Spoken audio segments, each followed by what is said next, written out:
আরে বৌদিকে দেখছিলাম। তুমি কি রাগ করলা? না, রাগ করিনি। বৌদির চুলটা দেখেছো? টেস খুব ভালো লাগে বৌদিকে। তুমি কি রাগ করলে? রাগ করবে?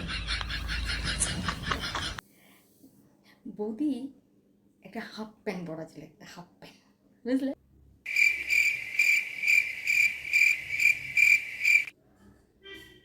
একটা হাফ প্যান্ট, টপ খুব ভালো লাগছিল দেখতে বৌদিকে। শোনো, বুঝি তুমি রাগ করলে? না, রাগ করিনি। রাগ করিনি? আচ্ছা। হ্যাঁ, মুখে তো তেল গড়ায়। হ্যাঁ, ঠিক বলেছ। মুখটা একবার তেল গড়াচ্ছে, তেল গড়াচ্ছে। স্কিনটা কি তোমার মতো? মুখটা দেখো, কালো। শোনো, রাগ করলা?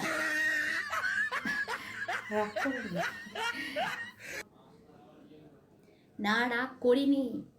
সুন্দরের জন্য, চুলে স্ট্রেটনিং এর জন্য, মুখে তেল করার জন্য ওই টাকাটা খরচা করতে হয়, বুঝলে? দাদার মতো যদি তুমিও বিদেশে যেতে, বিদেশে চাকরি করতে, আর আমাকে 1,00,000 টাকা দিতে, তাহলে আমি ওরকম তেল আর স্ট্রেটনিং হেয়ার বানাতাম। हे प्रभु हे हरि राम कृष्ण जगन्नाथ प्रेमानंद। তুমি কি রাগ করলা?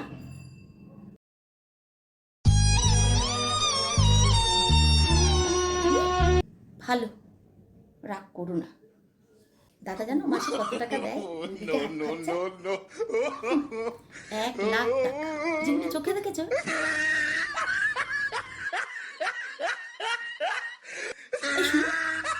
তুমি কি রাগ করলা?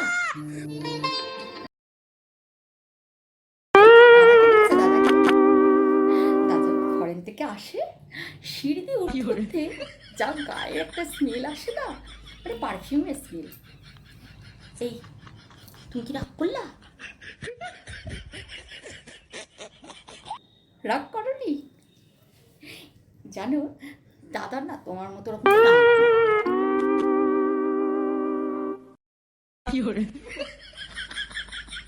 দাদার হেয়ারটা এত সুন্দর, পুরো কার্লি হেয়ার।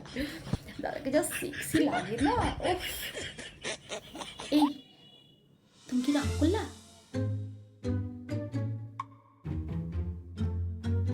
রাগ করনি? জানো, দাদা না তোমার মতো ওরকম গোপ নেই।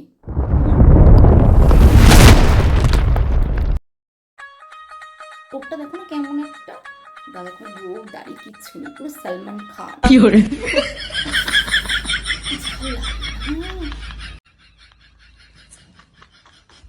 শোনো, তুমি কি রাগ করলা?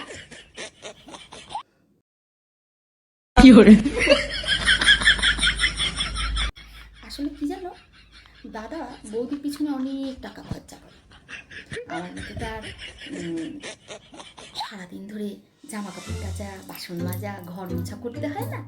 সবসময় পার্লারে যায়। অনেক হয়েছে, অনেক বৌদি দেখা হয়ে গেছে। আমি বাজারে যাচ্ছি।